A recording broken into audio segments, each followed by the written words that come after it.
Welcome back to the Great Unsolved podcast. I'm your host, Alexis, and this week we are looking at the puzzling case of 50-year-old Susan Ledyard. If you don't already, follow us on Twitter at Great Unsolved, on Instagram at Great Unsolved Pod.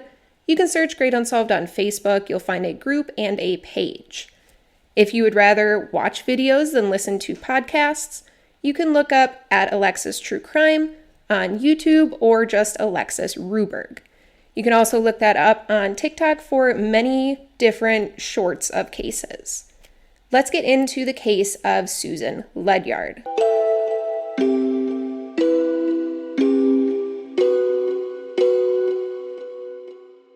Today we are going to talk about the death and perceived murder of Susan Ledyard. Susan was found deceased in the Brandywine River near Wilmington, Delaware, on July 23rd of 2019. If you have any information in this case, call the homicide unit at 302-365-8441. There is a $50,000 reward in this case, and it's not that old, so it has a better chance of being solved. Susan was only 50 years old when she died, and she was married to Ben Ledyard. They had actually just gotten married 3 years prior to Susan's death. Susan was a well-loved English teacher at a high school or a private academy, I believe, in Pennsylvania. On July 22nd of 2019, Ben had supposedly gone to a movie with a friend, and he returned home probably around 10 p.m. It said he went to the movie at 8 p.m., so that kind of lines up. He states when he got home, Susan was sitting on their back porch, texting friends and drinking some wine. I guess Ben went and sat with her for a while as well before he said he was going to bed at around 11 p.m. The next day, they had tickets to go see the Rolling Stones, so he knew it was going to be a late night. He went to bed and he told Susan she should get to bed soon too, since tomorrow was going to be a late night. And supposedly Susan said she wouldn't be long, she would come to bed soon as well. Then we move into July 23rd of 2019. At 2:45 or until 2:45, Susan is active on her phone. She was texting and calling friends for this entire night until 2:45 a.m., and all her friends say these conversations were normal, not concerning, nothing that made them think Susan was in danger or was thinking about leaving. At 3:02 a.m., Susan's car pulls out of her and Ben's home's driveway. We know Susan was in the car, but we don't have confirmation that she was the one driving. At 3:04 a.m., her car is parked about a mile away on Walker's Mill Road. Later, we would find out her car was parked kind of haphazardly in front of a gate to an office building. It wasn't somewhere where you would normally park, and it kind of didn't seem like Susan. When she parked here, or when her car parked here, the headlights went off, and unfortunately, you couldn't see anything else because it was so dark. So law enforcement doesn't know who got out, if anybody got in, what happened after those headlights went out. Later, police state they believe Susan was alive until 7 a.m., or at least her body was moving until 7 a.m. She was wearing a Fitbit, and the Fitbit tracks data, can send it back to a phone. There's a record of it. And it was tracking her until 7 a.m. when it stopped. There was about 1 mile worth of steps from 3:04 a.m. until 7 a.m. when it stopped tracking. At 7:39 a.m., a construction worker stumbles upon Susan's body. However, it is not identified at this time. At this time, it is just a woman's body in the Brandywine River, and she has injuries to her face and body. We later find out the cause of death was blunt force trauma and drowning, but the toxicology and the autopsy are not public information at this time. At 8:45 a.m., Susan's car is found on Walker's Mill Road, parked haphazardly as it had been at 3:04 a.m. It was parked near Rising Sun Lane Bridge, I believe right adjacent to it, which was a bridge that went over the Brandywine River, the river where Susan's body was later found. and her car was about 3 miles upriver from where her body was found earlier that morning. At 9 a.m., Ben woke up to police at his door. He says he had no idea Susan was missing. He was asleep, supposedly, so he wouldn't have any idea. He would just be asleep, and when he woke up, maybe he assumed she was outside or she ran to the store until police told him they had found her car. At this time, her body was still not identified, so they just had the car. The police department says they never believed this was an accidental death. The family originally believed this was a terrible, tragic accident when Susan's body was found, but the police were pretty against that theory. However, it was not classified as a homicide until about 4 months after her body was found. It was classified that in November of 2019. The police department also believes that Susan's body was not put into the river. She did not get into the river where her car was found. If she was alive till 7 a.m. and her body was found at about 7:40 a.m., that's not a lot of time to move 3 miles down a river.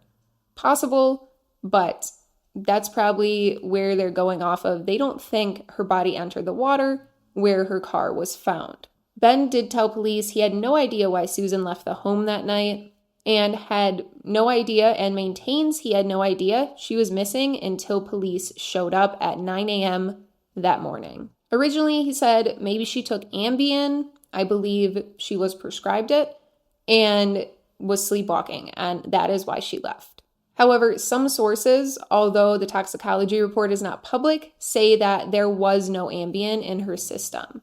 And then he said maybe she left to get cigarettes. And then he said, quote, "Then I was afraid she was going to meet someone, and that breaks my heart," end quote. Ben also got remarried 6 months after Susan's death. And something I am not 100% sure if it is a fact, but it was written in multiple places online, is that Susan's body was found pretty close to the new wife's house. Now we gotta skip to January 1st of this year, 2023. Ben was arrested and charged with assault, terroristic threatening, and menacing.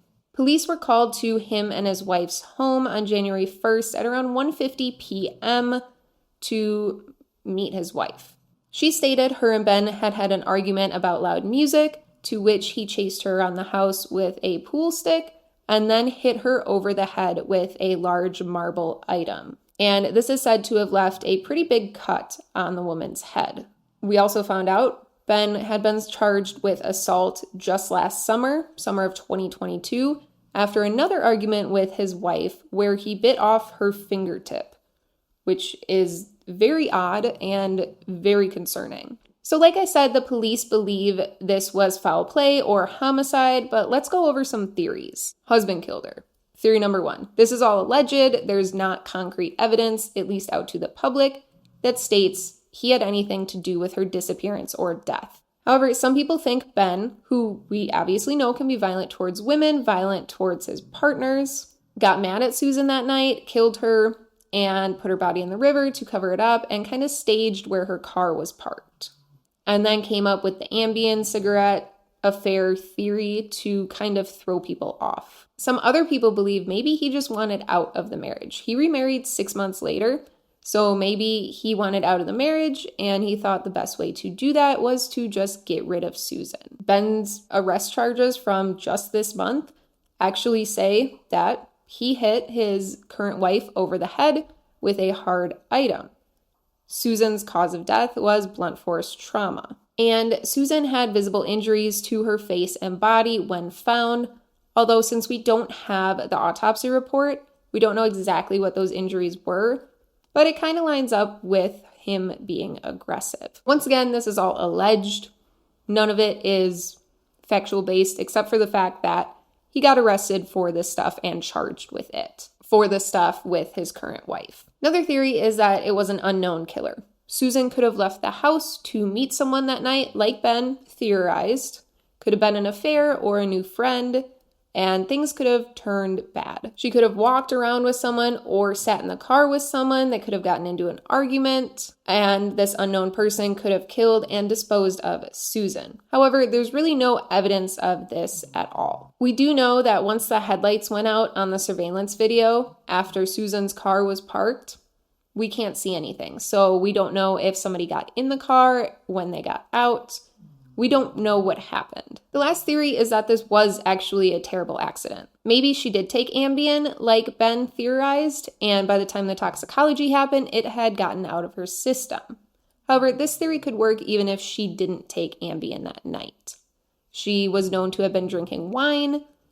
It's not said that she was drunk, but maybe she was a little bit tipsy and it kind of messed up her decisions and her clear thinking. But she could have been completely sober, in her right mind, and this still could have happened. She could have driven down to the river, wanted to go on a walk, or just wanted to go sit in silence for a while.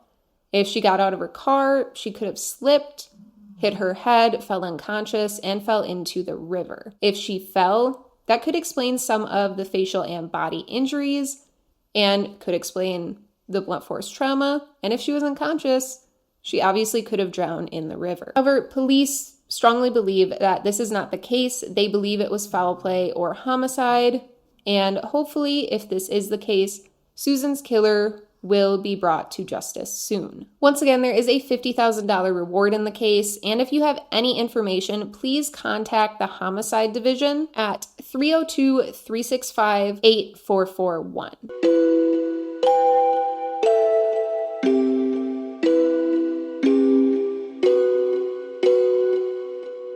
So that was a little bit of a shorter case because a lot of the information is not public, but it is a good one to go over because it is so recent. It has a much higher chance of being solved.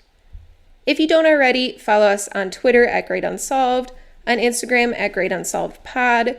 You can search Great Unsolved on Facebook and find our Facebook group and Facebook page. You can search at Alexis True Crime on YouTube, TikTok, and Instagram. And you will find many other short videos, as well as all of these podcasts since the beginning of February.